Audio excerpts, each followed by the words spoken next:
Hello दोस्तों, स्वागत है आपका एक नए वीडियो में। आज की इस वीडियो में हम आपको गणित में पास होने का बहुत ही ज़बरदस्त तरीका बताएंगे। एकदम रामबाण तरीका होगा जिसका यूज करके आप जो है गणित में पास हो सकते हैं और बहुत ही अच्छे अंक प्राप्त कर सकते हैं। बहुत सारे ऐसे बच्चे हैं जिनको गणित में पास होना एकदम सिरदर्द बन चुका है। ठीक है, तो मेरे प्यारे साथियों, आप लोग योद्धा हैं। योद्धा से चीज़ें उलझती नहीं है, योद्धा से चीज़ें सुलझती हैं। ठीक है, आप जो है चीज़ों को सुलझा दीजिए, उलझिए ना। आप समझ में आया?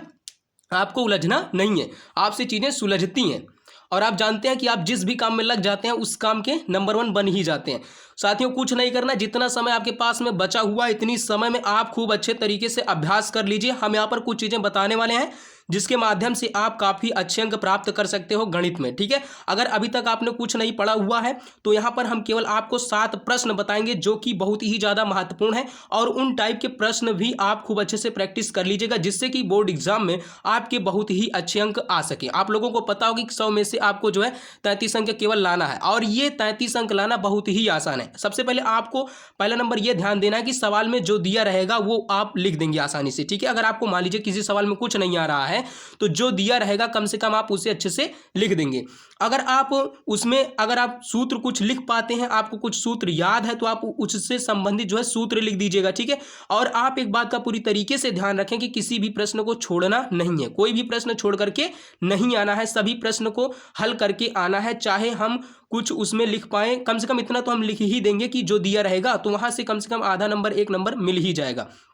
ठीक है, और यहाँ पर जितने हम 7 प्रश्न बताने वाले हैं उन सभी प्रश्नों को खूब अच्छे तरीके से आपको सीख लेना है और उनके टाइप को सीख लेना है जिससे कि बोर्ड एग्जाम में आपके अच्छे अंक आ सके। ठीक है, और जैसा कि हमने कहा कि योद्धाओं से चीज़ें उलझती नहीं हैं, योद्धाओं से चीज़ें सुलझती हैं। तो आप योद्धा हो, आप अच्छे से इन प्रश्नों को तैयार कर लीजिए। आप अगर युद्ध में उतरे ही हुए हो तो निश्चित रूप से आपकी विजय होगी। यहाँ पर देखिए, ये आव्यूह निकाय को जो है आव्यूह विधि से समीकरण निकाय को सॉल्व करने के लिए ये सवाल दिया गया है। ये 8 अंक में पूछा जाता है, निश्चित रूप से आपकी बार भी 8 अंक में पूछा जाएगा। अब आपको ऐसे प्रश्न कहाँ से तैयार करने हैं, कहाँ से अच्छे से इनका कॉन्सेप्ट सीखने के लिए मिलेगा, तो चैनल पर क्लास 12th मैथ के नाम से एक प्लेलिस्ट है, आप इसी वीडियो के डिस्क्रिप्शन बॉक्स में भी उस प्लेलिस्ट को देख पाएंगे। ठीक है, तो वहां से आप सीख लीजिएगा कि ऐसे सवालों को कैसे सॉल्व कर सकते हैं। एक सवाल अगर आप सीख जाएंगे तो ऐसे तमाम सवालों को गर्दा कर देंगे आप। ठीक है, फिर उसके बाद में ये दूसरा नंबर सवाल है, समाकलन से संबंधित सवाल है, प्रगुण पर आधारित। ठीक है, आप इस सवाल को देख लीजिए। और तीसरा नंबर सवाल है अवरोधों वाले यानी कि रैखिक प्रोग्रामिंग चैप्टर जो आपका है वहां से ये लिया गया है। ये 3 सवाल हो गए। उसके बाद में आपका चौथा नंबर सवाल है अवकलन से लिया गया है, यानी कि चर के ऊपर जब चर लग जाता है तो x के सापेक्ष अवकलन ज्ञात कीजिए। देख लीजिए, आप इस प्रश्न को अच्छे से तैयार कर लीजिए और इन टाइप के प्रश्नों का भी आप अभ्यास कर लीजिए। ठीक है, और ये लिमिट एंड कंटिन्यूटी ये सभी 5-5 अंक में पूछे जाएंगे। ठीक है, और उसके बाद में ये देखिए न्यूनतम दूरी वाले सवाल जो कि त्रिविमीय ज्यामिति से लिए गए हैं, ये भी बहुत ज्यादा महत्वपूर्ण है। उसके बाद में अवकल समीकरण से यानी कि अवकल समीकरण का व्यापक हल ज्ञात कीजिए, ये भी बहुत ही ज्यादा महत्वपूर्ण सवाल है। आप ऐसे 6 से 7 सवालों की प्रैक्टिस कर लीजिए। अब इन सवालों की प्रैक्टिस कहाँ आप करेंगे, कैसे करेंगे और इन सभी सवालों का सॉल्यूशन यानी कि हल आपको कहाँ पर मिलेगा, तो चैनल की प्लेलिस्ट है, आप वहाँ पर जाइए और अच्छे से देखिए। हमने बहुत सारे प्रश्नों को हल करा दिया, कुछ ऐसे प्रश्न जिनको हमने अभी तक हल नहीं कराया हुआ है। बहुत ही जल्द आपको सारे वीडियोस देखने के लिए मिल जाएंगे, यानी कि सभी प्रश्नों का सॉल्यूशन आपको मिल जाएगा।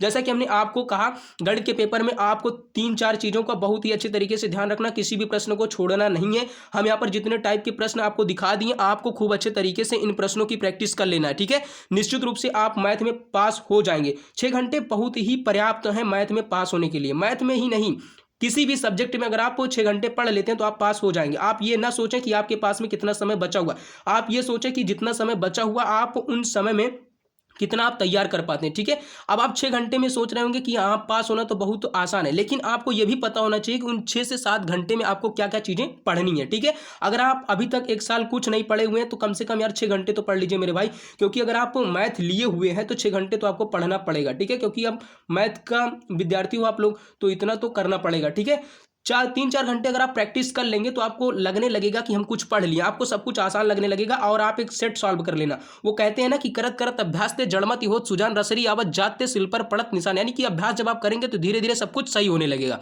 ठीक है, अभी आपको जो डर लग रहा है, अगर आप मुश्किल से 2 से 3 घंटे अगर आप प्रैक्टिस कर लेंगे तो सब कुछ आपको आसान लगने लगेगा। ठीक है, आप अभी ये ना सोचें कि आपने जो है कुछ नहीं पड़ा हुआ है, आपको डर लग रहा है, आप डिप्रेशन में जा रहे हो, कुछ नहीं करना। जितना समय बचा हुआ आप इस समय को अपने पेन और पेपर के साथ में बिताएं और इस पेन को पेपर पे खूब ढेर सारा घिसें, तभी रिजल्ट अच्छा आएगा। ठीक है दोस्तों, तो उम्मीद करता हूं कि इस वीडियो में हम आपको बहुत कुछ सिखा पाएंगे और आप जो है इसका जितने 7 टाइप हैं इन सभी 7 टाइप के सवालों की प्रैक्टिस जरूर कर लेना। आपको प्लेलिस्ट पर वो सारे वीडियोस देखने के लिए मिल जाएंगे। ठीक है, वीडियो देखने के लिए बहुत बहुत धन्यवाद। मिलते हैं किसी अगली वीडियो में, तब तक के लिए जय हिंद, वंदे मातरम।